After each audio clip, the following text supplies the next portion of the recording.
Hello guys, this is Panzermeister36. Today's video is going to be another episode of Standard Weathering Procedure. These are full, sometimes hour-long weathering tutorials in which I show the entire process of painting and weathering a tank, starting at the bare plastic finish and ending up with the completely weathered result as you can see here. Our subject in today's video is this German Panzer III medium tank. This is a vehicle of the 15th Panzer Division, 8th Panzer Regiment from the battles in North Africa during World War II. However, all the weathering techniques we're going to be looking at in this video can be applied to basically any tank and any theater, so you just need to pick slightly different colors and products, but they're all pretty generic and nothing's too special today. In this video, we're going to look at priming and base painting your model, in this case German Panzer Grey. Then we're going to apply some tropical camouflage patterns, which are unique to these vehicles in North Africa and southern Russia. We will chip the camouflage using the hairspray chipping technique. I'm also going to cover the application of decals because those are often interesting and can often have some issues, as we will see. We're also going to look at base painting the tools and details, as well as weathering the spare tracks on the model as additional armor. As always, I'm going to show the application of a pin wash because this is the most important part of the weathering process on anything ever. And of course, it's a desert tank, so we're going to look at some dust effects using acrylics and also some pigments. And I'm also going to complement the matte dusty effects with some glossy engine grease and fuel stains as well. So we'll look at lots of stuff today. And without further ado, let's get started. Now, I don't generally prime my models because I don't do lots of fancy stuff, but today's Panzer III had a lot of interesting details. I added some photo etch to make some stowage racks and other accessories like that to make it look pretty desertized. Also added some detail like conduit wiring, and we had a resin gun manlet to add some additional detail. So for that reason, I decided to prime the model. I picked Tamiya Fine Surface Primer in the red color because it looks like German red oxide primer. Now with that dried, I just sprayed it on with the can. We're going to start by applying the Panzer Grey base coat. On this model, I use a lot of these AK Real colors because I was interested in trying them out. My mix was mostly the German Grey color, RAL 7021, but with a little bit of white. And I'm going to use the Yellow Cap Tamiya thinner, which is lacquer thinner. And my airbrush is this Badger 105 Patriot, which I'm going to use throughout the entire video. It's an excellent airbrush, nice, easy to use, rugged, double action. It's really great. So I probably use about 25% white, 75% of the German Grey color, and then I thin it with about, a ratio of 40% paint to 60% lacquer thinner. Applying it as an overall pretty thin coat, but I don't need to go crazy because this is only going to be exposed in the chipping areas. Basically, these tanks were most likely painted gray for deployment in Europe before they were ever painted in tropical camouflage, so that's why we're painting it gray first to show that through the chipping process later on. And yes, I wear gloves now, but not when this video was filmed. Here is our tank with the completed Panzer Grey finish. As I mentioned, don't go crazy. You can see a little bit of red showing through faintly in some corners. Doesn't matter too much. 99% of this paint isn't actually going to be visible. It's just going to serve as more of like a shadow coat. And as I said before, chipping in some corners. So don't be too concerned about it. This is just our roadmap to begin. So next up, hairspray chipping. The key to that is, of course, hairspray. I'm using Tresemme Ultra Fine Mist Firm Control because it works for me. I think any basic hairspray should work at all. I haven't heard any people having issues using different types of hairspray, so I think it's pretty generic with what you can use. We apply 2 thin coats to give the model this kind of semi-gloss sheen, which lets you know you have a decent application. Just don't go crazy and flood it. Like I said, 2 thin coats, let it dry, and you're good. Now we can apply the tropical camouflage pattern. Again, I'm using AK Real colors, and the tropical camouflage historically is a base color of RAL 7008, Gelb Brown, which is a nice color, and then of course about 30% coverage in RAL 7008, Graugrün. But the AK Real color is like the same as the previous one, so I actually mixed up my own color of a 50-50 mix of RAL 7027 and 4BO Russian Green. So that gave me the RAL 7008 color that I wanted. So again, our base color is going to be RAL 8000, and our camouflage is a 50-50 mix of 7027 and Russian 4BO green. and I'm thinning them with Tamiya X20A thinner, not lacquer thinner, because I want to be easier to chip. Lacquer thinner makes it a little more hard to chip. And again, same Badger 105 Patriot airbrush. As I said, base color is the RAL 8000, and again I'm thinning it about 60% thinner, 40% paint. Now I'm not going crazy here because, like I mentioned before, the Panzer Gray finish is going to be shown through in chipping, but it can also be a shadow coat. So if you don't get the paint in every single nook and cranny, all you see in those corners is just the black, which looks like a shadow, so it's fine. This lets you be a little more forgiving with your base camouflage here. And you can see on like lower hull areas and stuff like that, it's not perfect. Doesn't matter because you're not going to see that. It's behind the wheels.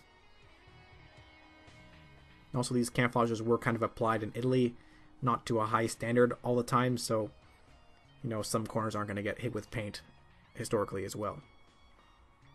Now with that dry, I mixed up my green color, which was, remember, half and half mix of Russian 4BO green and RAL 7027. And I'm applying this with my same airbrush with the same like 0.5 stock needle and about the same mix of thinner to paint, 40% paint, 60% thinner. And I'm just airbrushing this on with no plan. I am not, honestly, well, I always say this, I say I'm not that great at camouflage patterns, and yet I can usually do them pretty well. So I guess I have some experience here, but this is not that complicated. And if you mess up, you can just go back with the base color and touch up any areas of the green that you don't like. But historically, the camouflage coverage should be about 30% of this greenish color. Look at Tiger 131, for example. It's painted in the exact same camouflage pattern as this. The two colors are RAL 8000 and 7008. It's called Tropical Camouflage 1, Troppentarn 1 in German.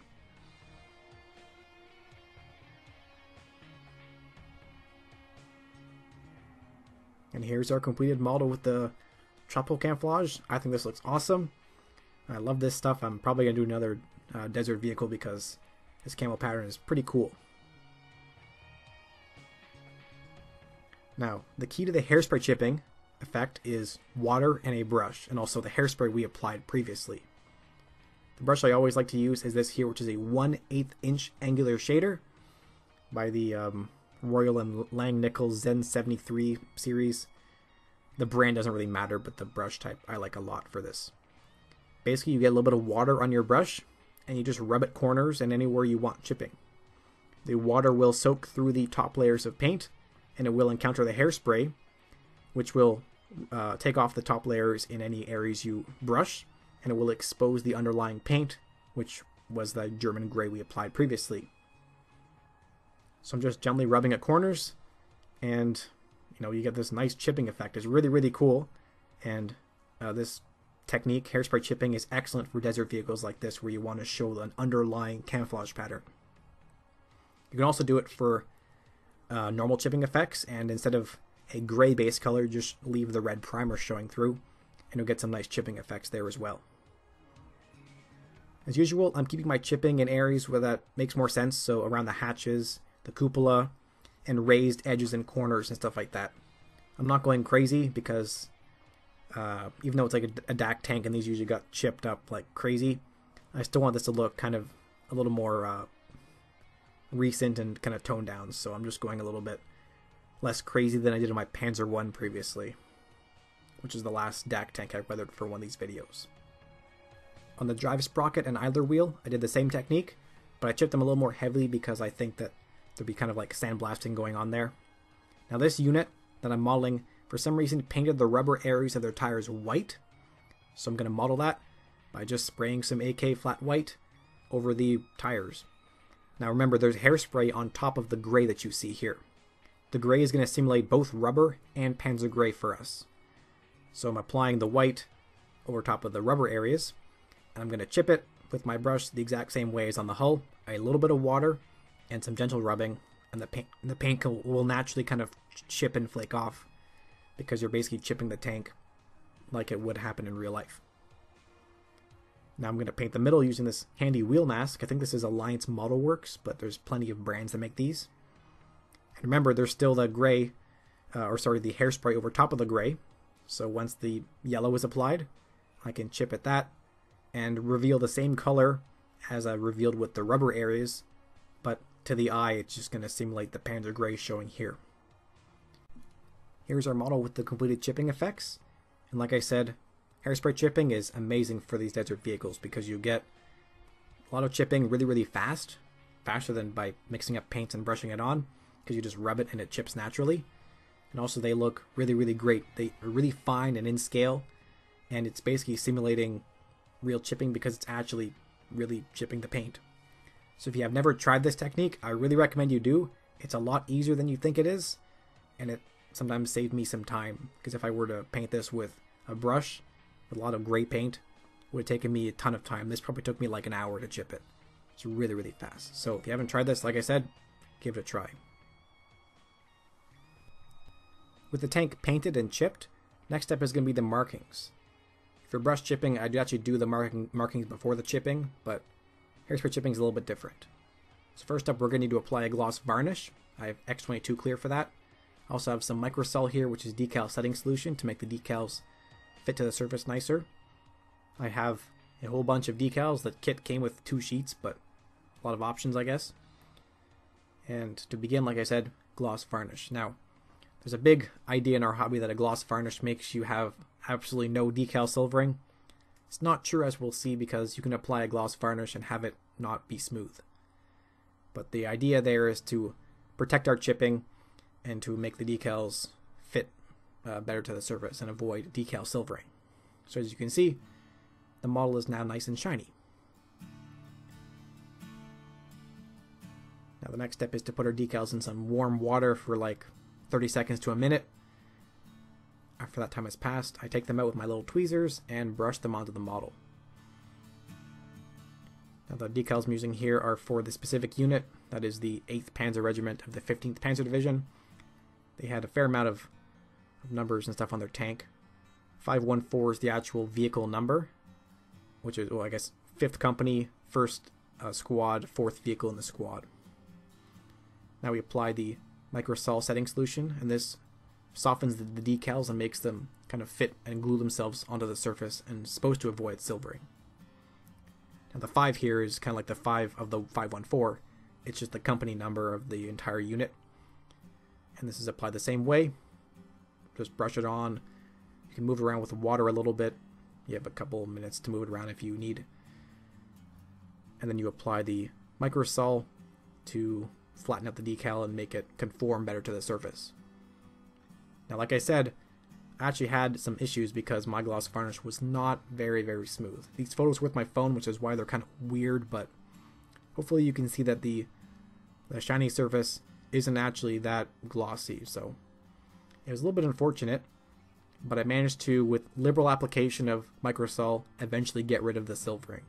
There's a lot of microsol, and eventually disappeared. So I learned that gloss varnishes aren't 100% idiot proof, I guess you could say.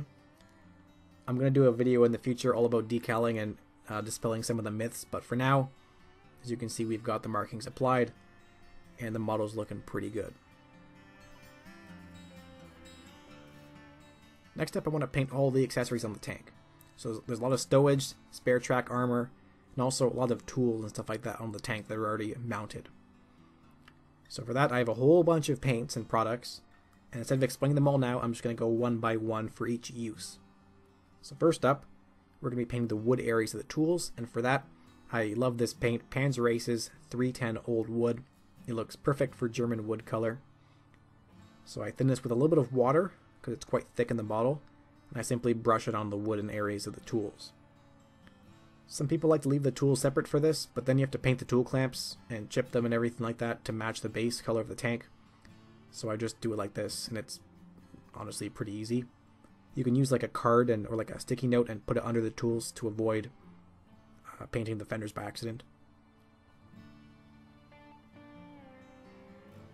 Next up, I want to paint the areas of steel and stuff like that on the tools. So I'm going to do a 50-50 mix of Tamiya XF2 and XF63. And again, if I need to thin it, I'm just thinning it with a little bit of tap water, because I'm just brush painting it on and it's pretty easy.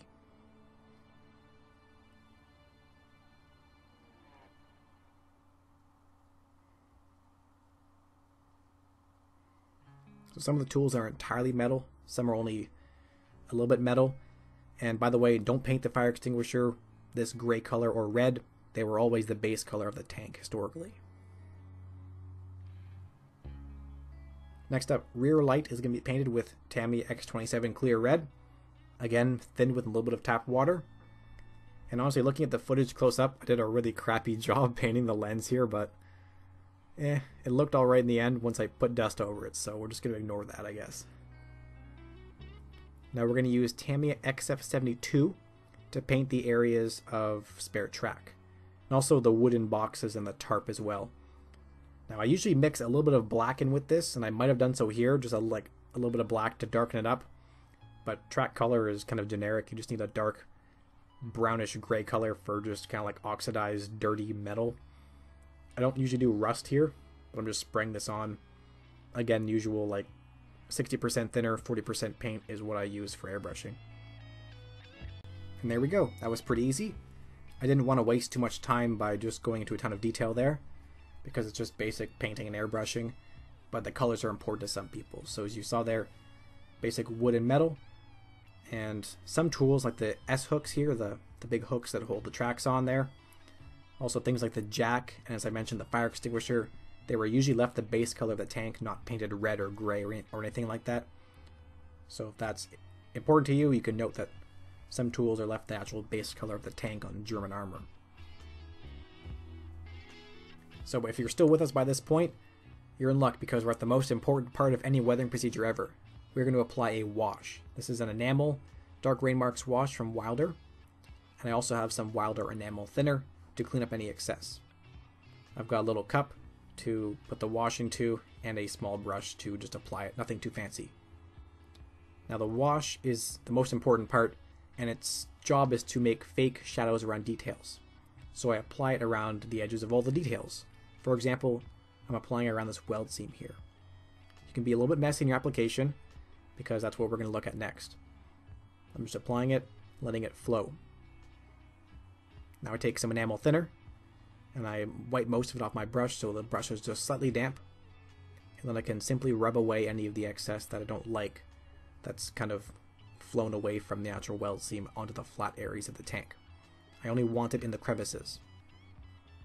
So try to hit all the areas that have detail like this. Fender there, the weld seam here, and most importantly, all the rivets. We've got lots of rivets on this tank, so I highlight them all with the wash. Like I said, the wash makes fake shadows, and it makes details really pop out. Also can serve to make them just look a little bit dirty. It's just a nice generic weathering effect that has a very, very nice result. Now you probably didn't notice all these little rivets and stuff like that beforehand, but after I give them a pass with the wash, you suddenly notice them right now. That's why I say this is the most important weathering technique, because it's really, really powerful in making your model look a lot more detailed and larger than it is.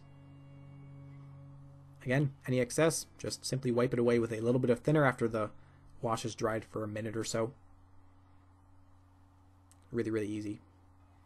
And the reason why I'm using an enamel wash and not an acrylic wash is just this. If you use an acrylic, you can't wipe it away with thinner because it dries permanently. But if you use an enamel or an oil paint for the wash, you can basically reactivate it hours upon hours later on if there's any excess that you don't like. That's why there are very few acrylic washes in our hobby. Most of them are enamels. Again, wiping away any excess. Like I said, this is why you pick enamels.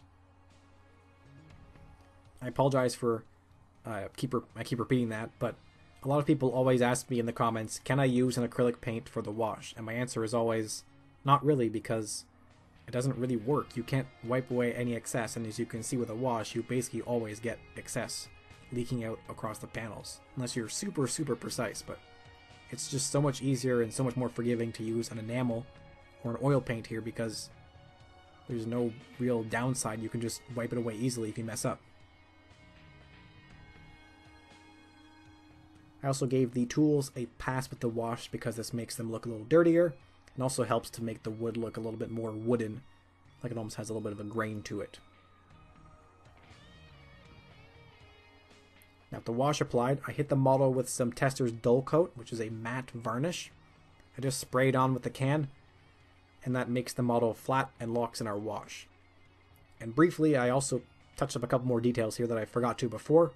So I used some model color German camouflage black brown to paint the pads on the commander's hatch. And then I also used some MIG ammo IDF Sinai Gray 1982 that I lightened with a little bit of white because it was a little dark. And I just applied this for the canvas area of the mantlet cover. Again, thinning with water if I need to. And then after I painted the canvas mantlet cover, I gave it a pass with the wash as well to make the shadows more apparent, which is, as I said, the point of the wash. Now here's our tank with the wash and also the matte varnish applied afterwards. The matte varnish is very important because it locks in all our previous weathering and also gives us a nice matte finish on the tank. Like tanks in real life are usually not very shiny and glossy, they're very matte. And as you can see, the wash has highlighted all the details, or I guess not really highlighted, but almost like shaded. It's made the shadows so much more apparent. It makes them pop out, like all the details on that fire extinguisher there, all the rivets, the creases on this tarp, for example, is a resin tarp that I put on there. Creases on the canvas mantlet cover, all the welds on our beautiful resin mantlet. This is why you need to apply a wash to anything. It looks so good. That's why I said it's the most important weathering process. It just makes the tank look really, really nice. Next up, I want to apply some dust effects to our desert tank. Last time I weathered a desert tank, which is the Panzer I here. I'll link the video in the top corner if you want to see it. On that tank, I used a bunch of pigments to apply dust because that makes sense because pigments are dusty and light. Now, I could also use enamel effects, kind of like the wash we applied, but a little bit thicker and applied over the panels. But today, I wanted to do something a little bit different. So I'm going to use an acrylic. Like I was saying before, you shouldn't really use acrylics for weathering, but this is a special acrylic. It's nothing like any acrylic you've ever used in our hobby. It's actually more like a gouache or a watercolor. It can be reactivated with water, a lot like an enamel effect can be reactivated with enamel thinner like we saw before. I am also going to be using my airbrush and a couple of paintbrushes to apply and blend the effects. Nothing too special, same airbrush as you saw before. This technique is something that I learned from Martin Kovac. You all know him as the Night Shift modeler. I found this on the Wilder website. He wrote an article there when the Aqualine effect, this product, was new. And he actually showed airbrushing it onto a Whippet tank. So I wanted to try that out, and that's what we're going to be doing today. So I'm kind of stealing his technique, but I'm going to credit him for it, so I think it's okay. Basically, you apply it in a cup, and you thin it with a lot of water because it's very, very thick. And I'm getting it to the same consistency as any paint I would want to airbrush. Everybody says, like the consistency of skim milk. That's kind of generic, but you can see here, just I thin it down with a lot of water. And then I just started blasting off the model in a fairly thin coat. Now, like I said before, I'm not that great at airbrushing, and I just couldn't get the stuff to airbrush smoothly. It always pebbled up, probably because it's mostly water-based, so it has a high surface tension. As you can see there, it's not really that smooth. But I didn't really care, because I'm going to be blending this out a lot, so it doesn't really matter how smooth I apply it, because it's going to be mostly wiped away and streaked. So that's the completed dust pass. And like I said, pretty crappy application, but doesn't really matter. That's what I thought at the time. Now we take a large flat brush and gently wet it with some water. Very, very slightly damp. And I start to streak the effect. Now I waited, I don't know how long I waited after I airbrushed the stuff on, because it doesn't really ever dry permanently. You can always just get wet water and wipe it away or anything like that, so it's probably like 20 minutes, something like that. But I basically just took my brush and started streaking it along all the angled panels to simulate dust that's been kind of just run down and blown over the tank. And this actually looks pretty cool. I've never tried this before, but I'm probably going to try it again someday because I'm very happy with the results here.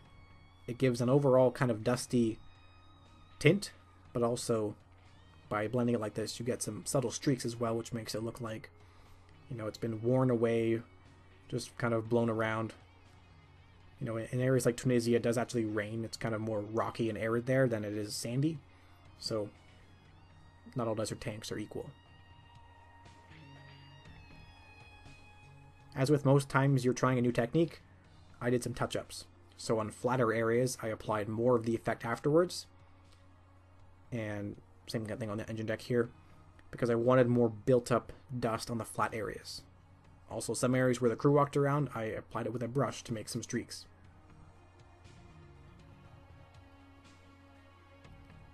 Back to the flat areas like the engine deck and the front of the hull, you can't really do streaking here because there's no down, it's all flat. So I simply just kind of stumped it out with my brush, and doing this just kind of makes it all naturally collect around corners and stuff where the dust would naturally end up in real life. Just gentle rubbing like this. On the back of the hull, a lot of dust would build up here, so I made sure to streak it down and apply it pretty heavily there. Here's the result of the initial dust effects on our tank. I like this a lot actually, it looks really, really cool. I know some people who do a similar effect, but they use an enamel product, which is basically equivalent. You just streak it with enamel thinner afterwards instead of streaking it with water. But I wanted to try this out because if I use an acrylic here, I can apply enamels over top of this later, and they won't react because this is water-based and enamels are enamel thinner-based. Almost like how water and oil don't mix, those two thinners also don't mix. So this is some very, very easy dust effects as you saw. Easy streaking, easy built-up dust. It was very, very quick and easy because I airbrushed it on instead of painting it on with a paintbrush. And the results look awesome. So I'm going to try this again sometime. I recommend you try it. It's pretty awesome. Now the tank has a lot of spare track armor. The base painting was already done previously with XF72 with a little bit of black mixed in. And I have some pigments here to make it look a little bit dirty, rusty, and dusty to blend with the rest of the tank. These are just some basic Wilder pigments. And I'm just going to simply brush them on gently with the same brush I used to actually hairspray chip it, the 1/8 inch angular shader. This is a very useful brush for pigment application as well. So I randomly apply the red and the dark brown-black color to give some variation between the individual links. I want some to look more rusty, and I want some to look more dark. I don't know, just variation makes it look a little more natural than just brownish gray like they were before.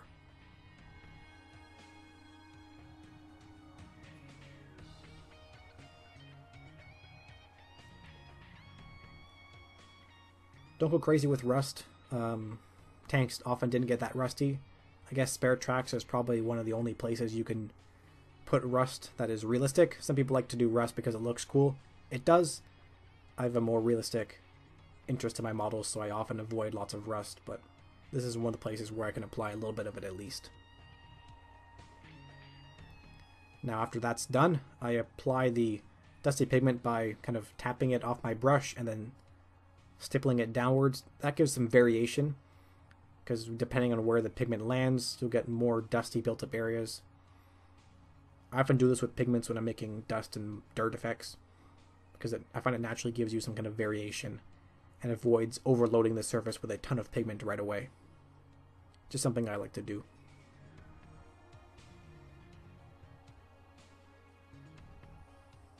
And there we go. Looks pretty good.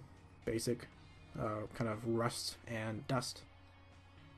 And now we apply them to the tank with some super glue, and looks pretty good.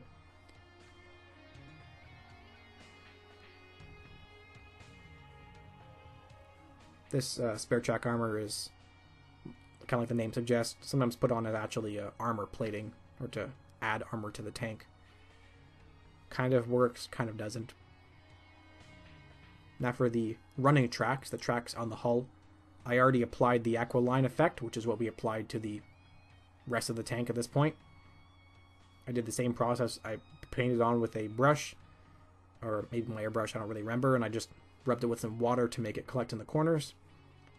And now I'm going to apply a gunmetal pigment with my finger and basically dry brush it.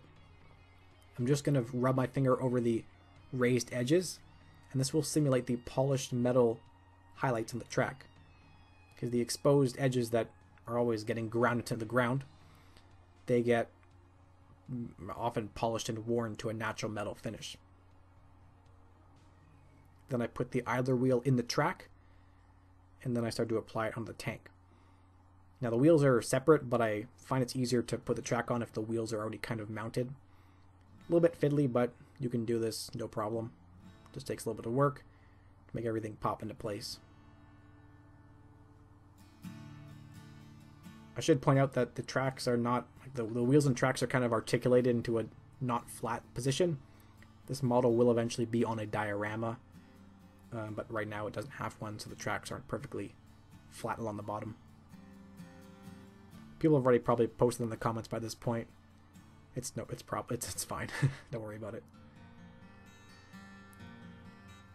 Final checks, and then I usually glue it in place with some Tamiya extra thin cement.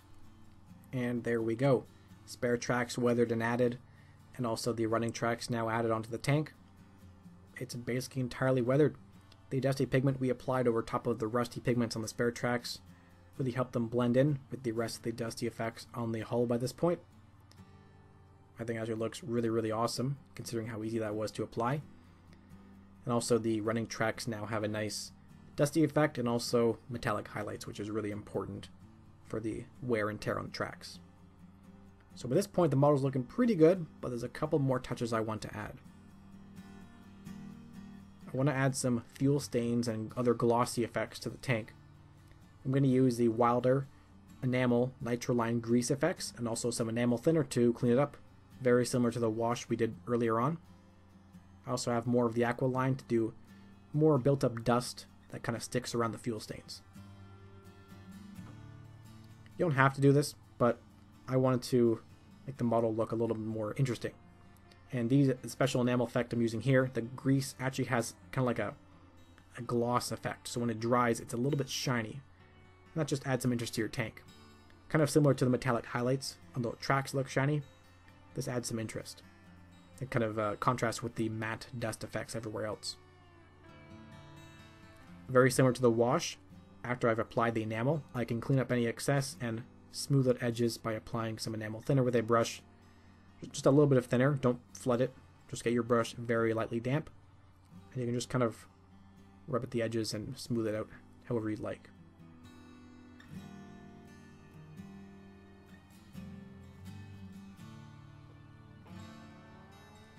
This area right here is where the fuel is added to the tank, under those hatches there. So I put lots of stains right there. You can go back afterwards and add more enamels to kind of make a layered effect. I also decided to put some grease on the jack here because it's kind of a greasy device, I guess. And again, any excess is cleaned up with enamel thinner. Now, if you had used enamel effects for the dust beforehand, instead of the Aqualine, this would be damaging it. It would be wiping away the enamel effect, because rubbing enamel thinner over previous enamel effects will start to remove them in the same way I clean up the wash and this effect. However, since we use the reactivatable acrylic effect that thins with water, it is invincible to this enamel thinner. You could have also applied a varnish to protect it, but that's just too many layers. Varnishing between each step is unnecessary and takes up so much time. Now here you can see I'm again applying the Aqualine dust effect, the acrylic, and I can blend it with water, and again I don't have to worry about damaging the enamel effect I just applied seconds before, because the enamel is enamel thinner based. This is water thinner based, so it's incompatible. They won't damage each other. Oil and water, basically, they don't mix.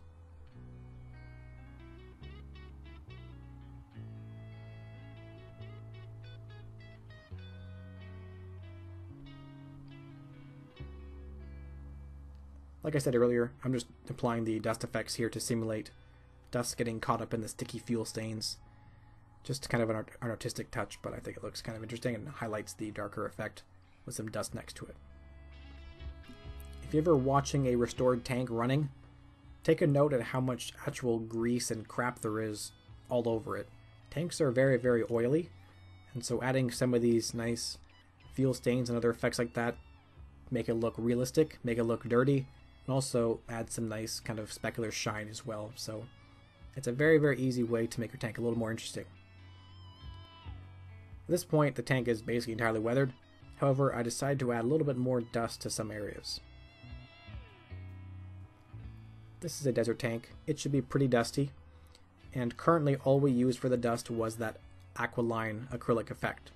On the lower hull, I simply sprayed it on and didn't bother streaking it because I like the texture it had, but I want some more dust, so I'm going to just use a pigment. This is Wilder's Dry European Mud, and I've got a round soft brush, nothing too special. I'm just going to take it straight out of the bottle and apply it as you do any pigment, just stippling it on gently. I tend to avoid using pigments for a lot of dust effects because they're very, very easy to wipe off by just simply handling the model. However, this is pretty recessed into the tank and it's not going to get touched, so I don't worry about this area too much. I just apply it as a kind of dusty thin coat. I'm not going crazy because I still want some of the chipping effects and also the kind of speckliness of the Aqualine to show through because it has nice texture. But I want it to be toned down and look nice and dusty. So I'm just applying this pigment overall the lower hull area. But like I said, I don't want to apply this anywhere else. So I'm just going to leave the rest of the tank with the Aqualine effect and the lower hull behind the wheels and the hull sides. That area is the only place where I apply this pigment. That way we can avoid having to apply a matte varnish at the end to protect everything, because that would also ruin our nice glossy effects we already applied, and it's just another unnecessary step. The Aqualine that we applied as most of the dust is fine to touch. Pigments are not, so like I said, I tend to avoid them wherever I can.